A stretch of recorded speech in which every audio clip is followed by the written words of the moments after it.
2023년 8월 17일 오랜만이네요. 공지 앞에서 문자 좀 쓰겠습니다. 시작하기 전에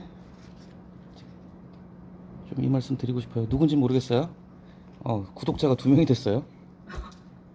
신기합니다. 전 이거 홍보도 안 하고 그럴 생각도 없고, 분명히 말씀드리는데 이건 그냥 제가 제 개인 소장용으로 업로드를 하는 거고요. 이걸로 제가 수익 창출되지도 않을 것이고 그럴 생각도 없고요.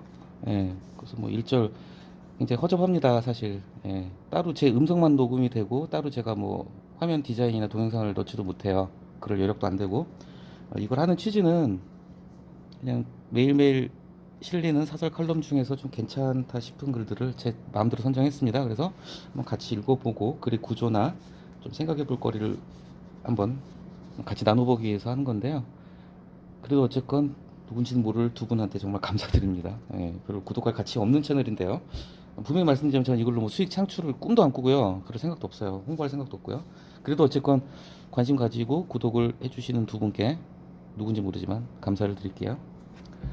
오랜만에 하는데요. 조선 칼럼 보겠습니다. 새만금 갯벌에 발목 잡힌 대한민국.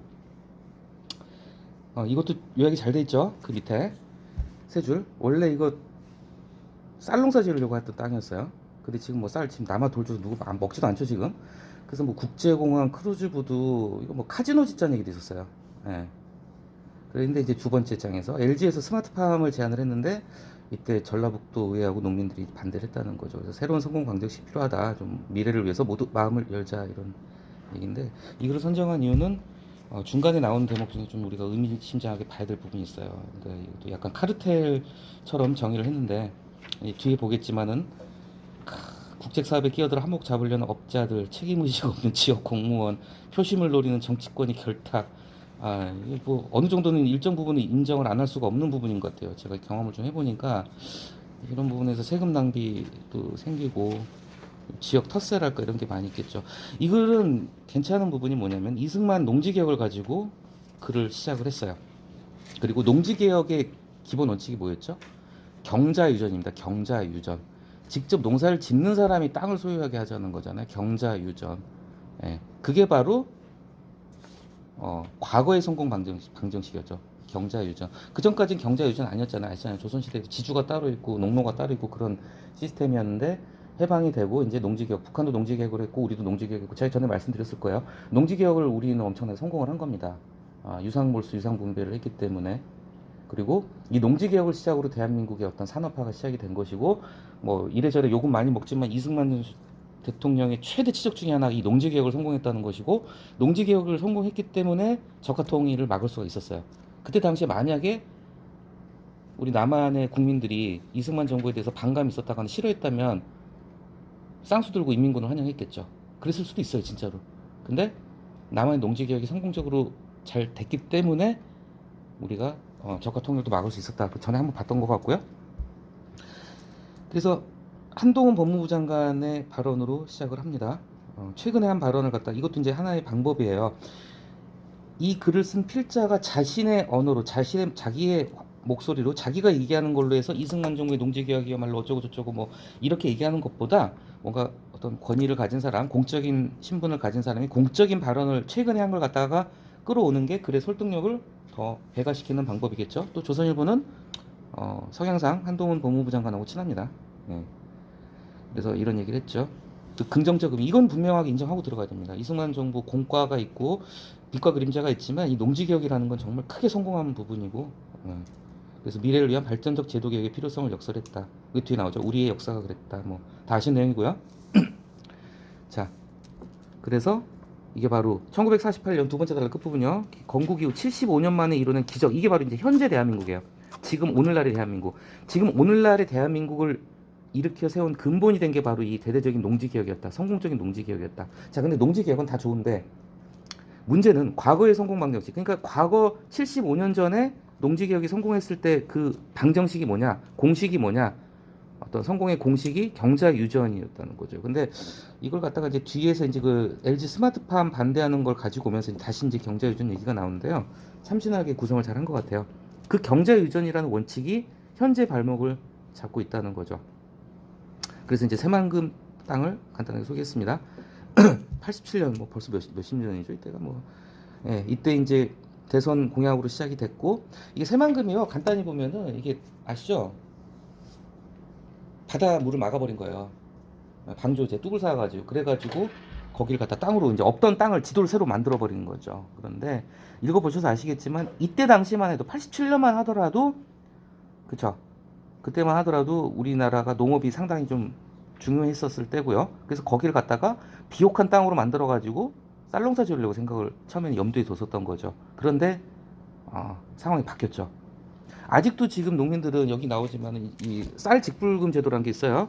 그래서 보조금 혜택이 나고 쌀 같은 경우는 국가에서 의무적으로 수매를 해가잖아요. 그거 해가지고 뭐 정부미로 비축을 하든지 아니면은 뭐 그 정부미 다 이제 군인들이 밥 먹고 교도소 죄수들이 밥 먹습니다. 어쨌건 정부의 쌀을 갖다가 일정 가격 이상으로 수매를 해주니까 쌀 농사를 지으면요 최소한 본전치기는 하는 거죠. 다른 거 뭐 포도 농사, 배 농사 이런 거 잘못했다가는 이제 태풍 잘못 맞으면 그냥 일년 농사 한 방에 날아가고 어서 보상도 못 받아요.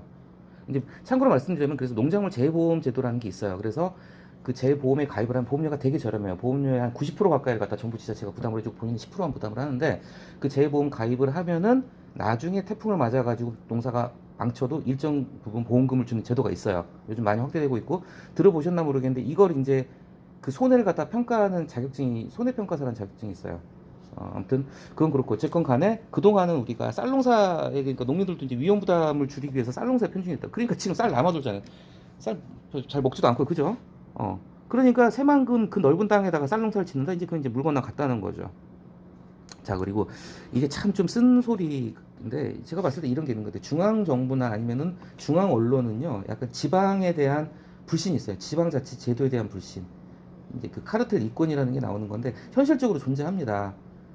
뭐 우리 시 같은 경우는 그래도 수도권에 있는 도시고 좀 개방적인 도시고 지역 텃세가 적기 때문에 좀 덜한 편인데요. 있어요. 지방 뭐 전라도, 경상도, 충청도 같은 데 가잖아요. 그러면은 거긴 다 동기동창이고 학교 선후배 관계고 또 이게 혈연으로 묶여 있어요. 약간 집성촌이죠. 한 다리 건너면 다 그냥 삼촌, 사촌, 오촌이고 그 자기들끼리 다 해먹는 그런 안 좋은 게 있는 거죠. 여기도 나오지만은 이런 국책 사업이라든지 하여튼 예산은 진짜로 좀 이게 이런 표현이 좀 안 좋지만 진짜 어떻게 보면 눈먼 돈이에요. 먼저 찜한 놈이 임자고 여기 껴들어가지고 이제 업자들 끼어들고 좀 슬픈 표현이 나죠. 책임 의식 없는 지역 공무원들, 표심을 노리는 지역 정치인들이죠.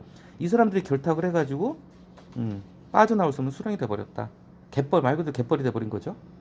그래서 잼버리를 통해서 이 새만금의 문제점이 이제 전 국민한테 알려진 거죠. 이제 중간에 이제 좀 한번 건너가는 단계로 정치권은 이 단락이요. 자, 뭐 책임 소재 잘잘못을 따져야 되겠지만 우린 좀 더 근본적으로 살펴보자. 새만금 갯벌이 산으로 간 건 이건 이제 잼버리하고는 좀 다른 문제예요. 지금 새만금 개발이 산으로 간 거, 제대로 되지 못한 거는 쌀농사. 애초에 쌀농사를 염두에 두고 만든 갯벌을 갖다 개간을 했는데 원래 간척 사업이라는 게 농지 만들려고 하는 거거든요, 원래. 근데 지금 뭐 쌀농사는 물 건너 가고 그러면 그 땅을 어떻게 활용할 것이냐. 근데 이제 여기서 이제 스마트팜 얘기를 하는 거예요. 이제 이 스마트팜이 어떻게 보면은 첨단 유망 업종 중에 하나입니다. 쉽게 얘기하자면 식물 공장이에요, 공장. 공장 형태로 농업을 운영을 하겠다는 거죠. 말 그대로 스마트하게. 그래서 LG 그룹에서 스마트팜을 갖다 여기다 하려고 그랬는데 전국 농민의 총연맹, 굳이 얘기하자면 약간 진보 단체들입니다. 지역 농민 단체가 반대를 한 거죠. 근데 이 과정을 갖다가 제가 자세히 찾아보지는 못했지만요. 이 사설에서 이제 지적하는 부분은 그거예요. 단지 그 주체가 기업이라는 이유로 그 꿈은 오래가지 못했다 단락이요. 단지 그 주체가 기업이라는 이유로 결국은 스마트팜을 못했다는 거죠. 그래서 한때 대한민국 경제 기적을 가능케 했던 몇십 년 전, 70년 전에 그 농지개혁 당시 경자 유전을 그러니까 농민들은 그거죠. 여기다가 뭐 그래 스마트팜도 농업인데 농업을 할 거면은 실제 이 땅의 주인 우리가 뭐 전북에서 부안군에서 하자는 거죠. 기업이 들어오는 것 자체에서 거부감을 상당히 강하게 보였나 봐요. 왜냐하면 기업 배만 불린다고 생각을 했나 보죠. 그래서 경자 유전을 갖다가 고지식하게 강조를 하다 보니까 이제는 새만금 사업이 실패를 하게 된 거다. 뭐 이런 얘기를 하고 있어요. 경제 마지막 단락 경자 유전 원리는 신생국가 대한민국 75년 전 1948년도 대한민국의 당시 농지 개혁을 성공시킨 멋진 공식이었다. 하지만 우린 더 이상 그때가 아니잖아요. 그때 찢어지게 가난했던 농업국이 아니기 때문에 이제는 새로운 성장 동력을 찾아서 좀 첨단 농업, 스마트팜 이런 거 한번 하면 좋지 않겠냐. 뭐 이런 의도로 한 것 같습니다. 예, 그래서 제가 이걸 선정한 이유는 지역 정치에 대해서 되게 쓴소리가 굉장히 좀 날카롭게 좀 지적을 했는데 이게 솔직히 없는 얘기 한 거 아니에요. 사실은 이런 거 좀 있습니다. 사실은 우리 시는 좀 덜한 것 같은데 없는 거 우리 시는 없다고 해야죠. 없는 것 같은데 이런 부분이 좀 있어요. 그래서 그리고 이제 글을 끌어오는 어떤 테크닉이랄까 이승만 정부 농지 개혁을 가지고 얘기를 시작을 해서 당시에 경자 유전의 원칙이라는 거 더 이상 고집하지 말자. 기업이 들어와서 하게 하자는 거죠 결국은. 대기업이 들어온다는 이유로 무조건 진보 단체나 농민 단체에서 반대하는 걸 좀 꼬집어서 비판을 했죠. 예, 예, 그 내용이고요. 다음 글 볼게요. 은둔형 외톨이가 묻지마 범죄자인가? 이거는 읽으면서 좀 공감을 하셨나요? 이거 맞는 말 같아요. 이 사람들 갖다 은둔형 외톨이를 갖다가 싸잡아가지고 그냥 잠재적인 범죄자 취급을 하고 있는 분위기로 가고 있는 거를 경계를 하는 거죠. 그리고 찾아보셨나요? 여기서 보면은 모 전문가, 유명 전문가 하면서 계속 비판을 하고 있죠. 누군지 아시죠? 이수정입니다. 이수정 교수. 근데 이수정 교수 같은 경우는요, 정말 성악설적인 인간입니다.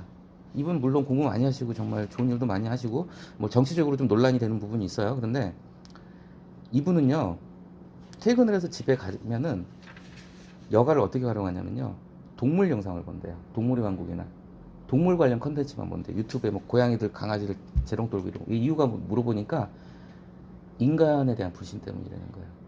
퇴근해서만큼은 인간을 상대하고 싶지 않다. 동물을 보면서 인간에 대한 불신이 기본적으로 있는 분이에요. 그리고 이분은요, 지갑에 가방에 USB만 10개를 갖고 다닌대요.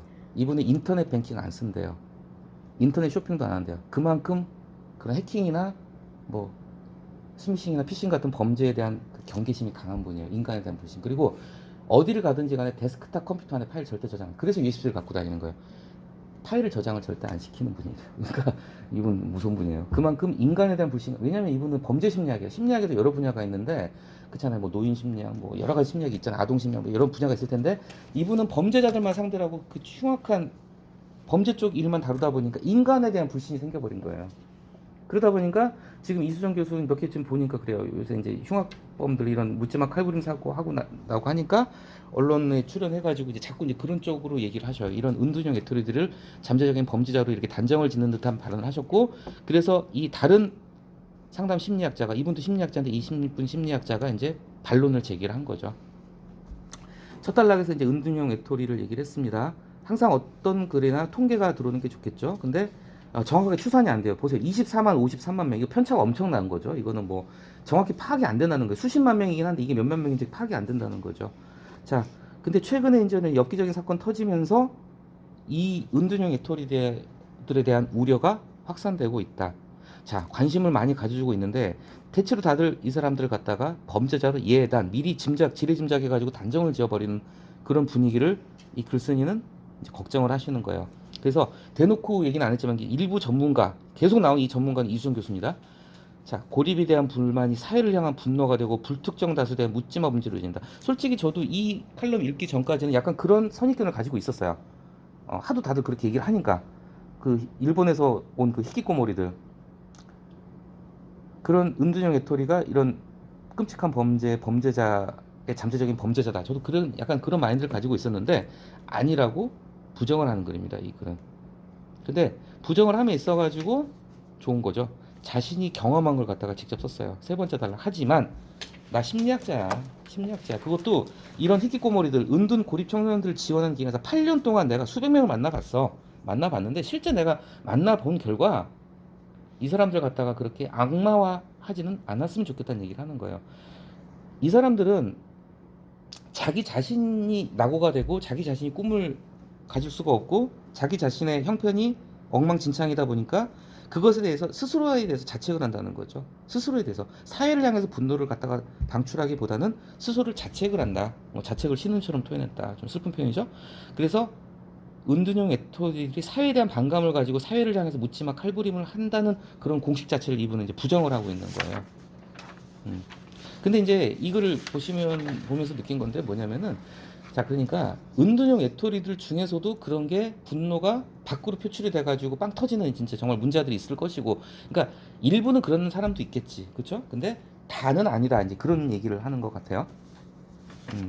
그래서 본인이 심리학자로서 직접 임상을 해보니까, 직접 은둔형 외톨이들을 지원하는 기관에서 만나 보니까 이렇게 물론 최근 그 강력 흉악범죄들의 가해자들하고는 결이 다르다, 이런 얘기를 하는 거예요.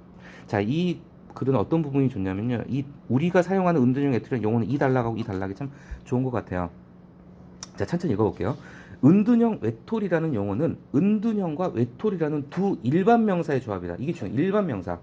은둔 그냥 숨어 지낸다는 거죠. 그리고 외톨이 그냥 뭐 친구 없이 그냥 혼자 있는 애들이라는 거. 두 일반 명사가 결합된 거예요. 그런데 이 은둔형 외톨이라는 걸 갖다가 일정 기준에 부합하는 어떤 특정 대상인 것처럼 우리가 혼선해서 쓰고 있다는 거죠. 뭐냐면 은둔형 외톨이라는 말을 볼 때 우리가 어떤 색안경을 끼고 들어간다는 거예요. 얘는 사회적으로 문제아들이고 언제든지 칼부림 부릴 수 있는 애들이라는 거. 은둔형 외톨이는 여기서 일반 명사라는 표현이 중요한 겁니다.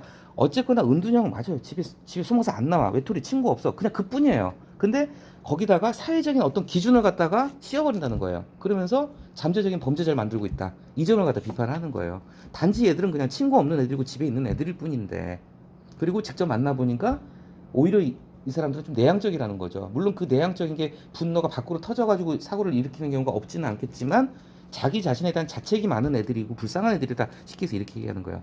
자, 그 다음 표현 좋죠. 사과는 빨갛지만 빨간 것이 모두 사과네. 이거 굉장히 좋은 표현입니다. 자, 사과는 빨갛지만, 자, 빨간색의 물건들이 세상에 얼마나 많아요. 그 중에 사과는 일부분일 뿐이잖아요. 그러니까 사과는 빨갛지만 빨간 게 다 사과는 아니다. 그러니까 무슨 말씀인지 알겠죠. 예.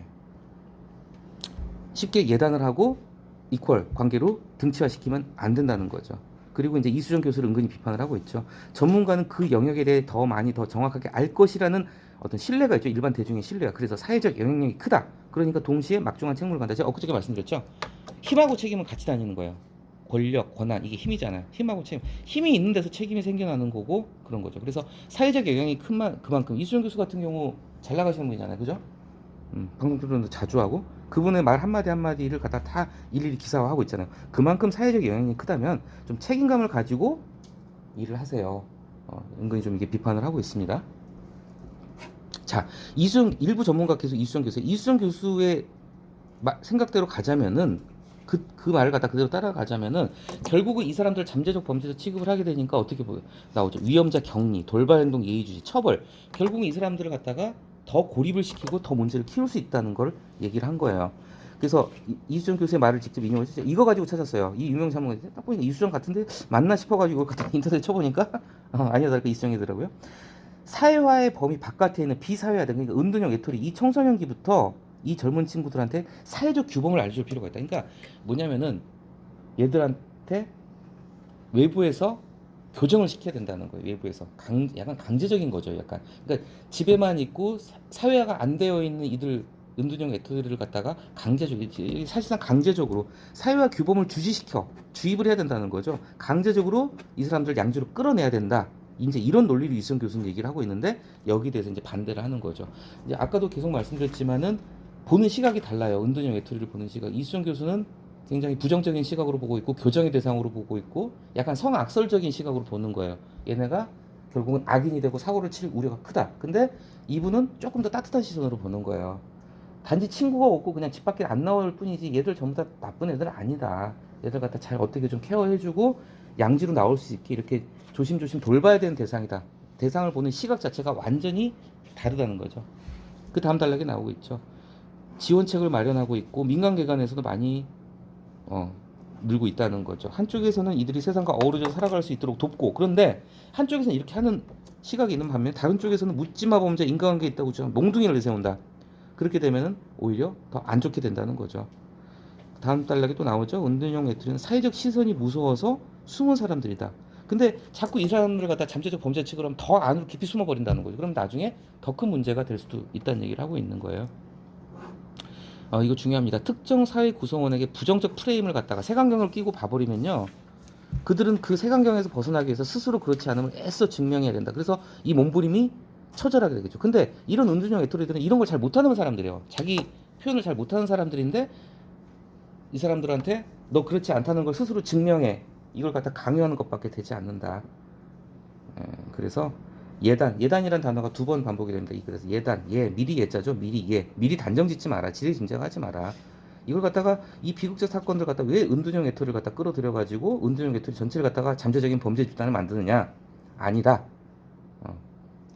지금 이 은둔형 외톨이들한테만 자꾸 이렇게 가게 되면요. 사실 저는 이걸 보면서 그 생각이 들었어요. 이거 은둔형 외톨이 문제도 그러니까 은둔형 외톨이라는 것만이 원인이 아니라는 거죠. 보셨겠지만은 신림동 사건이나 이런 다 조현병이에요, 조현병. 정신질환의 문제가 더 크다고 봐요. 이게 정상 아니잖아요, 애들.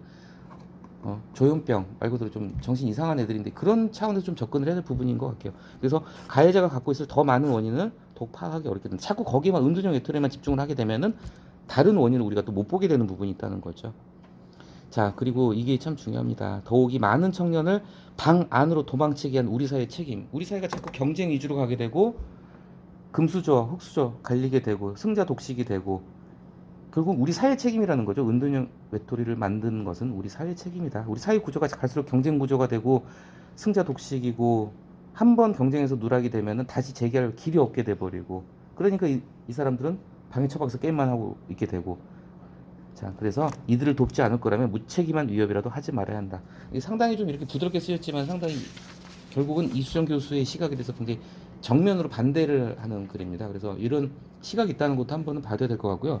보다 보니까 생각이 나는데 이제 요즘 이제 촉법소년 아시잖아요. 청소년 범죄가 흉악해지니까 촉법소년 연령을 더 낮춰야 된다 그런 얘기도 있고 청소년 범죄를 갖다 엄벌을 해야 된다 이제 그런 여론이 들 거예요. 사실 신문 기사 보다 보면 저도 공감이 가요. 저도 이제 어린애들 키우는 입장에서 진짜 좀 무서워요. 세상이 무서우니까 야 이런 애들은 그냥 싹수 그냥 노란 애들은 그냥 싹부터 잘라버려야 된다. 그냥 감옥에 쳐놓고 안 내보냈으면 좋겠다는 생각을 하기도 해요. 저도.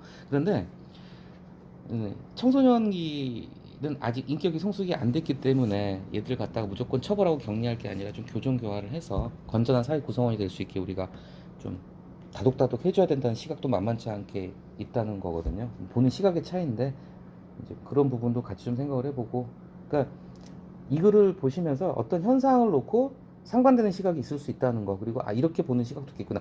자기 의견이, 그러니까 보시면서 그럴 거예요. 이수정 교수의 견해에 동조하시는 생각을 가지시는 분도 있을 것이고, 이 김혜원 교수님이란 분, 이 글 쓰신 분의 생각에 좀 더 동조하시는 분도 있을 거예요. 근데 어떤 뭐 자기가 어떤 생각을 갖든지 간에 아 이런 시각들이 있고 있구나 이런 걸 좀 깨달으셨으면 해서 골라봤습니다.